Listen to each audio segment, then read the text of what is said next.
dead of night, under a blood-red moon, a deadly game unfolds within the secluded woods of an opulent estate. Wealthy thrill-seekers capture innocent victims, releasing them as prey for a savage werewolf they hold captive. But their latest prey, Lucas, is not what he seems.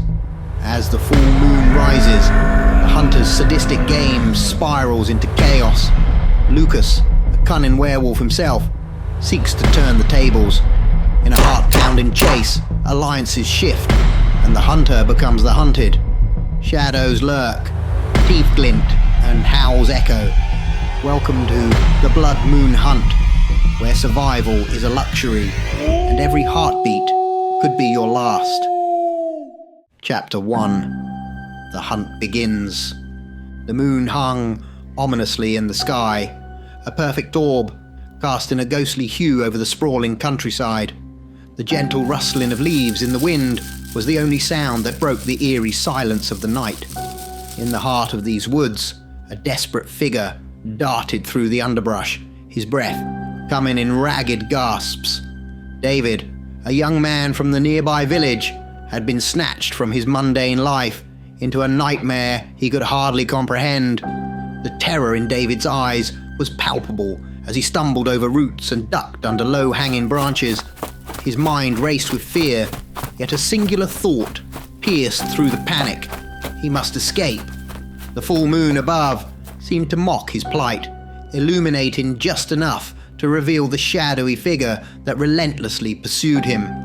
Behind him, the sound of heavy, measured steps grew ever closer. The werewolf, a monstrous creature of nightmare, moved with a predatory grace that belied its savage intent. Its glowing eyes were fixed on its prey, and its low growls echoed through the forest like a death knell.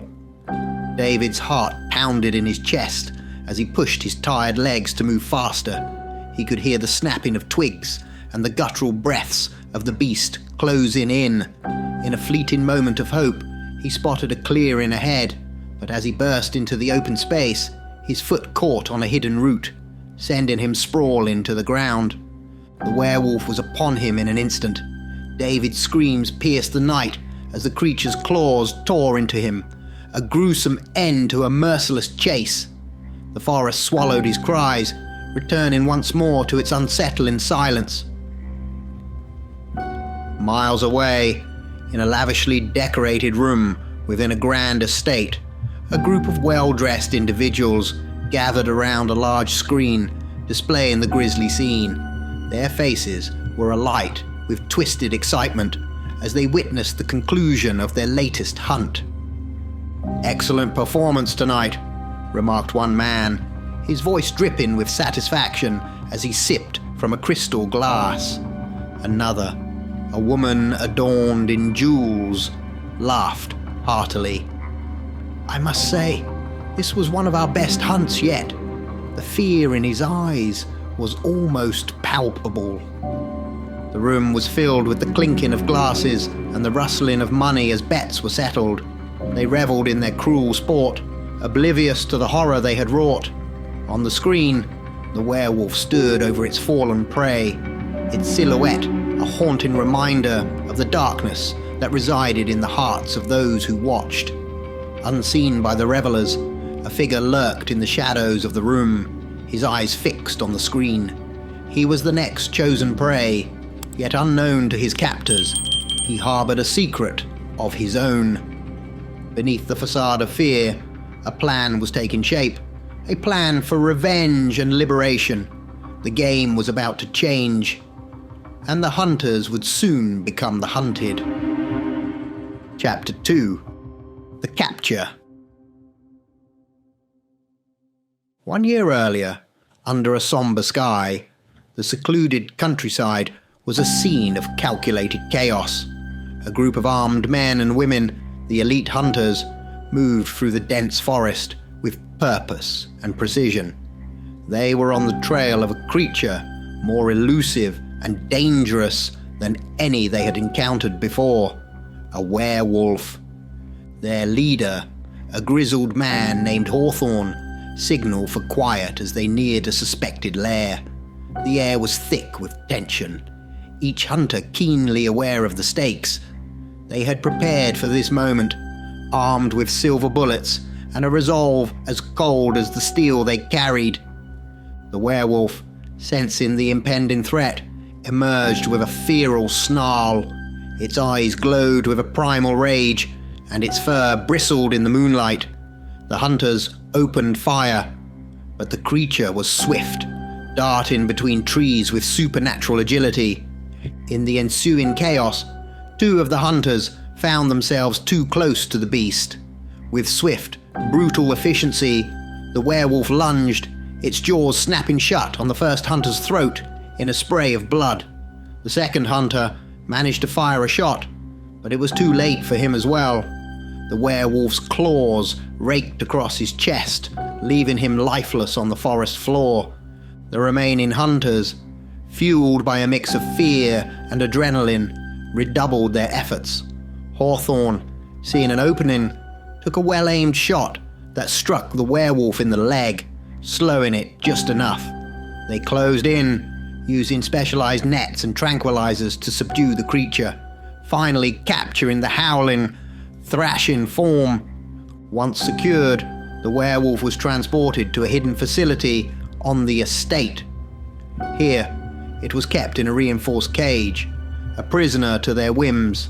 The hunters had designed the cage to be both a cell and a spectacle, with one-way glass for observation. They took pleasure in watching the creature's futile attempts to escape, its ferocity a constant reminder of their triumph.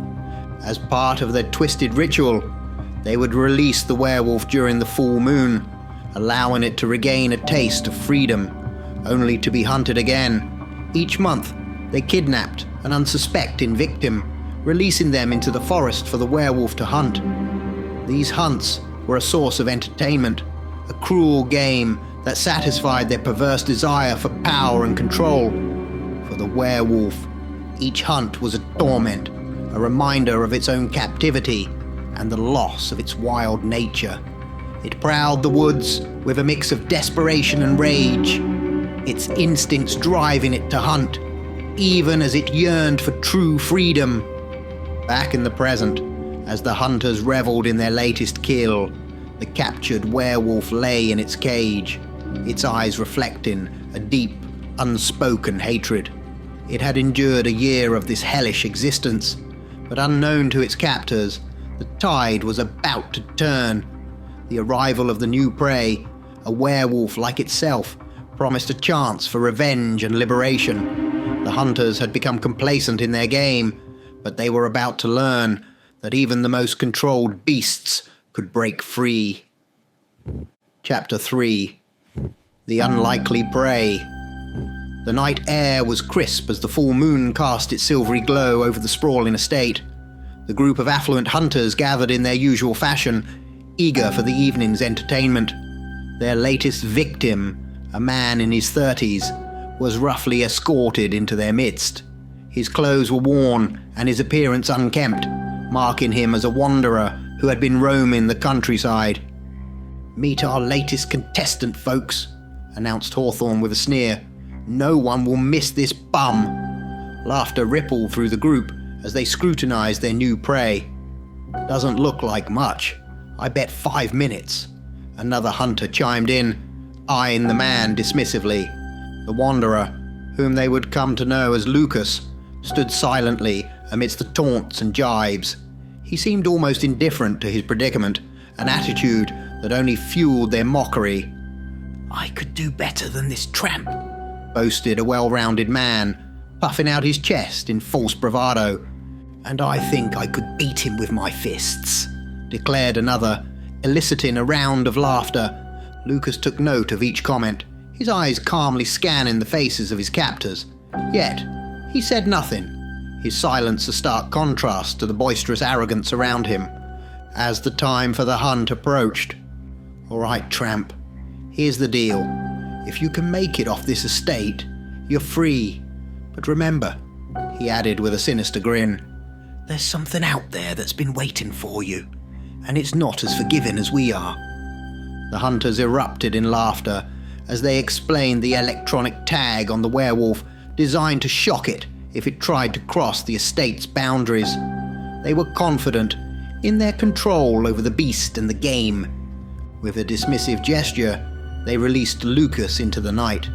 He walked calmly, almost casually, into the dark woods that bordered the estate. The hunters watched with amusement, placing bets on how long he would last.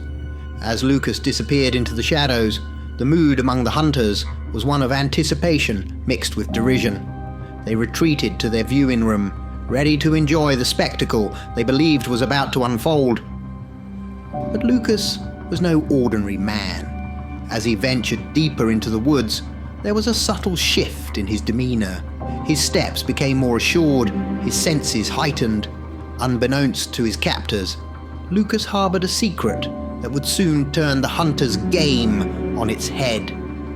The night was far from over, and the true hunt was just beginning. Chapter 4. The Turn of the Tide. In the opulent viewing room, the group of wealthy hunters gathered around the large TV screen, their eyes fixed on the CCTV network that covered their entire estate. The cameras, strategically placed to capture every moment of the hunt, flickered to life as Lucas was released into the woods. The anticipation in the room was palpable, a mix of sadistic pleasure and excitement. As the werewolf was released, a cheer erupted from the group. Glasses were raised in a twisted toast to the impending carnage. The creature, a mass of muscle and fur, bounded into the forest with a ferocity that thrilled its audience. The screens showed Lucas moving swiftly through the estate, his every step monitored by the unblinking eyes of the cameras. Remarkably, he seemed acutely aware of their presence, his gaze piercing into each lens he passed, as if sending a message directly to his captors. The hunters were ecstatic as the werewolf quickly picked up Lucas's trail. They shouted and screamed with joy, relishing the suspense of the chase. Lucas darted through the big trees, his movements becoming increasingly desperate as the beast drew closer. Then, in a moment that stunned the room into silence, Lucas stopped. He turned towards a nearby camera, a knowing smile playing on his lips. "What's this fool doing?" one of the hunters muttered, unable to comprehend the sudden change. "Look!" a woman shouted, pointing at the screen. Before their disbelieving eyes, Lucas began to transform.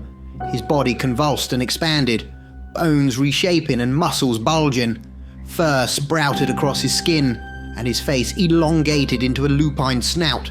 His eyes, now glowing with a primal ferocity, locked onto the camera. The hunters watched, frozen in shock, as Lucas completed his transformation into a towering lichen, far larger and more imposing than the werewolf they had released. He stood there, growling at the camera, a defiant challenge to his erstwhile hunters.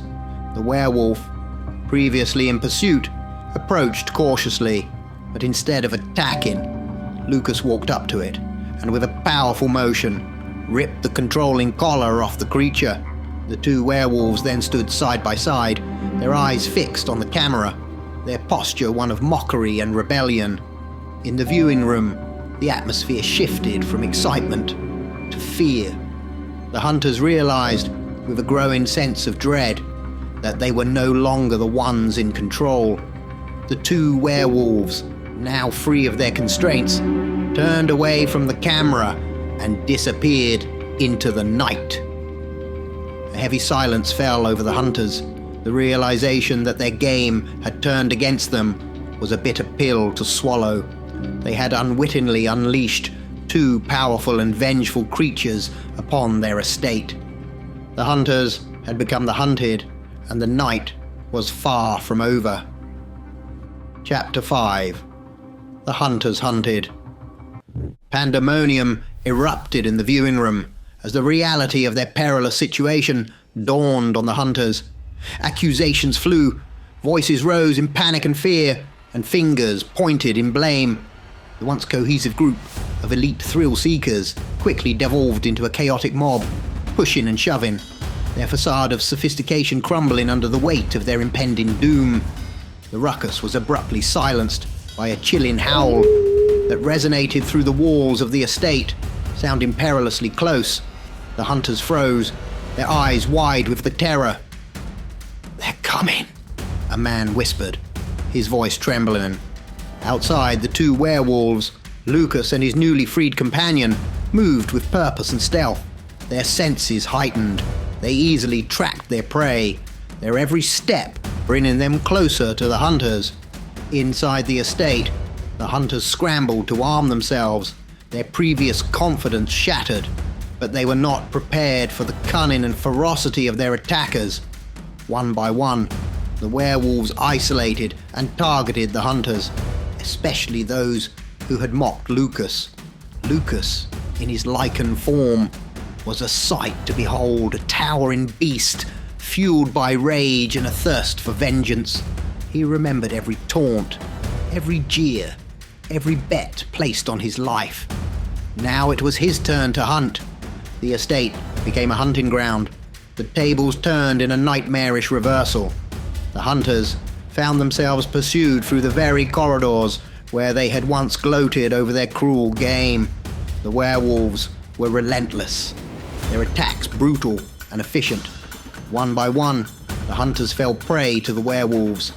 Each encounter was vicious, a feral display of strength and primal wrath. The screams of the hunters echoed through the estate, a stark contrast to the laughter and cheers that had filled the room earlier. Lucas, with each hunter he targeted, unleashed his pent-up fury, his attacks a manifestation of the injustice and cruelty he had endured. His companion, equally enraged by its captivity and torment, was a whirlwind of claws and teeth. As dawn approached, the once grand estate lay in eerie silence. The werewolves, having exacted their revenge, stood amidst the carnage. The hunters, who had taken so much pleasure in the fear and suffering of others, lay defeated, their reign of terror brought to a brutal end. The two werewolves, their eyes meeting in a silent understanding, turned away from the scene of their vengeance. They disappeared into the forest, leaving behind the shattered remnants of a game that had turned deadly.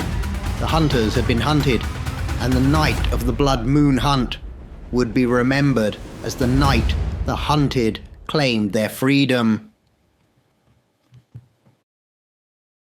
Chapter 6. A new hunt begins. Deep in the heart of the woods, where the sunlight filtered through the leaves, casting a dappled pattern on the forest floor, Lucas sat with a woman. Her name was Alara, a fellow werewolf with fierce spirit and a sharp wit. They sat in a clearing, the chaos of the night behind them, a moment of peace in their tumultuous lives. "It took you a long time," Alara said, her voice teasing, yet filled with an underlying note of admiration. Lucas turned to her, a smile playing on his lips. "They covered their tracks well," he replied, his eyes reflecting the satisfaction of their recent victory. "1 year, though?" Alara prodded, raising an eyebrow in mock incredulity. Lucas laughed, a deep, resonant sound that echoed through the trees. "Well, I did find them around 10 months ago, but I remembered how long it took you last time and wanted to make you pay for that." Her laughter joined his, a melodic counterpoint in the quiet forest. "Well, your turn next," she declared playfully. "I may wait 2 years for you," Lucas retorted, his eyes sparkling with mischief. "You couldn't wait that long for me," he replied, a teasing lilt in his voice. "I know," Alara admitted, her expression softening. She reached out, her hand gently caressing his cheek before pulling him in for a kiss. Their connection was deep, born of shared experiences and a bond that transcended their lichen nature. As they parted, Lucas's expression turned serious. "There's a new group of hunters," he said, his voice low. "I've been tracking them. They're different, more organized, more dangerous. I want to infiltrate their ranks." Alara's eyes narrowed, understanding the gravity of his words. "Your turn to get captured," she said, a hint of concern in her voice. "Yes," Lucas confirmed. "It's the best way to get inside, to understand their plans and ultimately to stop them." Elara nodded, her expression resolute. "Just make sure you come back to me," she said, her voice laced with a mix of seriousness and affection. Lucas reached for her hand, squeezing it gently. "I will. You know I always do." As they stood up, ready to leave the clearing, there was a sense of determination between them. They were part of a larger battle, one that went beyond their personal vendettas. Together, they were a formidable force. And as they disappeared into the forest, it was clear that their story was far from over. The hunt was just beginning, and this time, Lucas was the bait in a dangerous game that would test their strength, cunning, and the depth of their bond. Final chapter: The Captive Hunter. Months had passed since Lucas and Elara had devised their plan. Lucas had carefully tracked the movements of the new group of hunters, a formidable and secretive organization that had eluded even the most cunning of werewolves. Tonight, under the cloak of darkness, Lucas's plan would come to fruition. In a secluded area of the forest, far from any prying eyes, the hunters had laid a trap, one that Lucas intentionally walked into. As he stepped into the clearing, the hunters emerged from their hiding spots, their weapons trained on him. The moment they had been waiting for had arrived. "We got it!" one of the hunters shouted, a triumphant grin on his face. "We finally got a werewolf." The hunters moved swiftly, their years of training evident in their coordinated efforts. They subdued Lucas with a combination of tranquilizers and restraints, ensuring that their prized catch would not escape. As they bound him, their excitement was palpable, a mix of adrenaline and a sense of achievement at capturing such a rare and dangerous creature. Lucas, despite his seemingly precarious situation, wore an expression that was incongruent with his capture. A smile, subtle yet unmistakable, played on his lips. It was a look of mockery, a silent message that he was not the helpless prey they believed him to be. The hunters, oblivious to the true nature of their captive, celebrated their success. They boasted of their skill and fortitude, unaware that they had played right into Lucas's hands. This capture was not a defeat for him, but the first step in a larger plan. As they transported Lucas away from the forest, his smile remained. In his eyes, there was a glint of determination and a hint of the cunning that had always defined him. He knew what was to come, and he was ready for it. The final chapter closed on a scene of apparent triumph for the hunters, but the reality was far more complex. Lucas, now a captive, was exactly where he needed to be. In the heart of the enemy's lair, he would uncover their secrets, dismantle their operations from within, and emerge victorious once more. The game had changed, and Lucas was one step ahead, a hunter in the guise of the hunted. Thank you for joining me on this chilling journey. If your thirst for the unknown and the unexplained is still unquenched, I invite you to delve deeper into the abyss of terror. Just beyond the veil of reality, another story awaits to send shivers down your spine. Dare to join me in the next video, where the unknown becomes known and the unseen seen. Until then, keep the lights dim and your mind open. This is Professor Shadow, signing off.